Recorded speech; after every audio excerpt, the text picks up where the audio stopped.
আমরা আগের ভিডিও জেনেছি কী এর দাম বাড়তে পারে। আজকে জানার চেষ্টা করব কেন দাম বাড়বে। যেহেতু আমরা জানি 60-70% জ্বালানি মধ্যপ্রাচ্য থেকে আসে।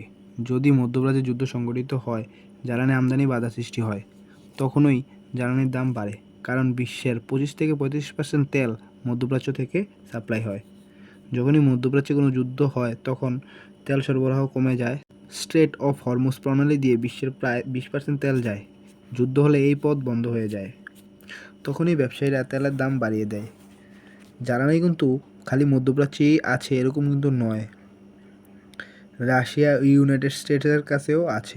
কিন্তু বাজারের এই সংকটে রাশিয়া, ইউনাইটেড স্টেটস এর ব্যবসায়ীরা তারাও দাম বাড়ায়, কারণ চাহিদা বেশি, দামও বেশি। জ্বালানির সংকট হলে খাদ্যপণ্য, পরিবহন খরচ, পোশাক শিল্প, দৈনন্দিন ব্যবহার্য পণ্যের দামও বাড়ে। কেন বলছি? পরিবহন খরচ বাড়ে মানে গাড়ি ভাড়া বাড়ে, কারণ তেল ছাড়া তো আর গাড়ি চলবে না। পোশাক শিল্পে যে মেশিন ব্যবহার হয় এগুলো চলে কিসের মাধ্যমে? বিদ্যুতের মাধ্যমে। আর বিদ্যুৎ উৎপাদন হয় কিসের মাধ্যমে? জ্বালানির মাধ্যমে।